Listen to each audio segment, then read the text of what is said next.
So this is the first maiden voyage, well rather the second, because the first one is when I discovered the car needed wheel bearings and a few other things, but this is the first lengthy voyage. And so far I've put about 10 miles on it. I went ahead and serviced the transmission, put a new mount under it. Had to readjust the valves after I got it running because I had them way out. I did it wrong the first time. I'm still not 100% satisfied, so I think I'm going to go back and redo cylinders 2 and 4 on the exhaust side because they're still just a little bit out, I think.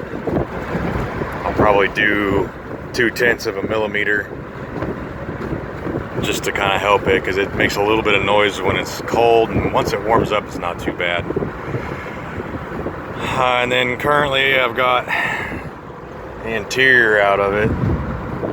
This carpet's had a lot of coffee stains and stuff in it, so went ahead and pressure washed that about 2 or 3 days ago. I'm letting everything dry out before I put it all back together. But overall, this car actually really drives pretty friggin' nice. The smaller engine, yeah, it sort of lacks a little bit of power, but in a car like this, I mean, this is something my wife and child are gonna be riding around in. It's really not too bad. I mean, you know, it does what you ask it to, so that's really all that matters. And I guess the only real complaint I have is the tires that came with it. I mean, they were basically new, but they're almost like snow tread, and they don't make a lot of noise, but you can kind of feel the tires through the pedals.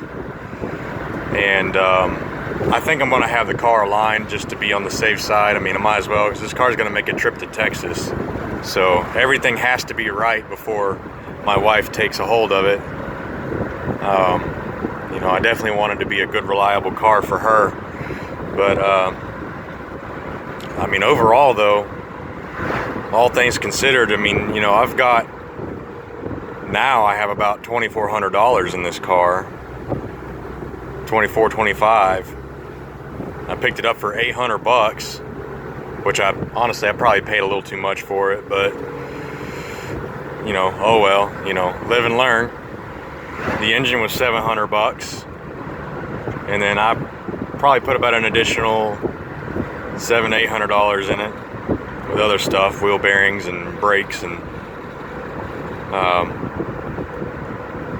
but I mean, it's honestly a pretty good car.